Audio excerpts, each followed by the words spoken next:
नाजरीन, औलाद कुदरत की अजीम नेमत है और जुड़वा औलाद तो खुसूसी तौर पर मुनफरिद किस्म के तजुर्बे और खुशी की वजह बनती है।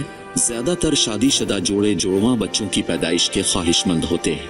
ताहम जुड़वा बच्चों की पैदाइश के हवाले से लोगों के दरमियान बहुत ज्यादा शकूक व शुबहात पाए जाते हैं और लोगों के जहन में कुछ इस तरह के सवालात उठते हैं कि किसी भी माँ बाप के घर में जुड़वा बच्चों की पैदाइश क्यों होती है और जुड़वा होने के कितने इम्कानात हैं।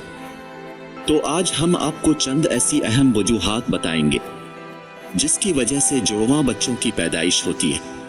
हाल ही में बरतानिया, फ्रांस, नाइजीरिया और डेनमार्क के तहकीकाती इदारों की जानिब से की गई तहकीक में बताया गया है कि जिन ख्वातीन का BMI बॉडी मास इंडेक्स 30 या इससे जायद हो तो उनके घर जुड़वा बच्चे पैदा होने के इम्कानात बढ़ जाते हैं।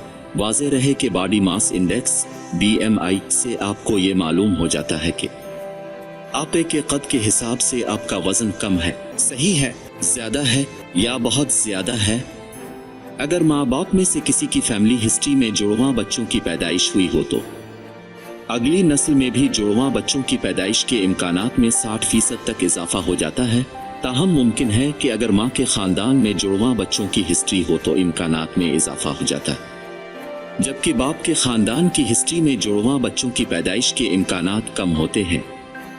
साइंस कहती है कि अगर माँ की उम्र 30 साल से ज्यादा हो तो इसके हमल ठहरने की सूरत में भी जुड़वा बच्चों की पैदाइश के इम्कानात ज्यादा होते हैं।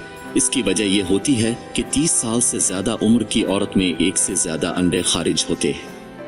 आमतौर पर लंबे कद और सेहतमंद जसामत वाली औरत के जुड़वा बच्चों के पैदा करने के इम्कानात छोटे कद और कमजोर जसामत वाली औरत के मुकाबले में कम होते हैं।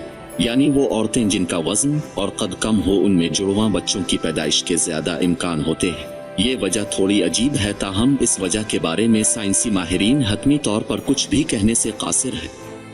तो ये थी चंद अहम वजूहात जिनकी वजह से जुड़वा बच्चों की पैदाइश होती है। ताहम कहा जाता है कि अफ्रीकी नजाद अमरीकियों में जुड़वा बच्चों की शरह पैदाइश ज्यादा है, जबकि एशियाई ख्वातीन में ये शरह सबसे कम है।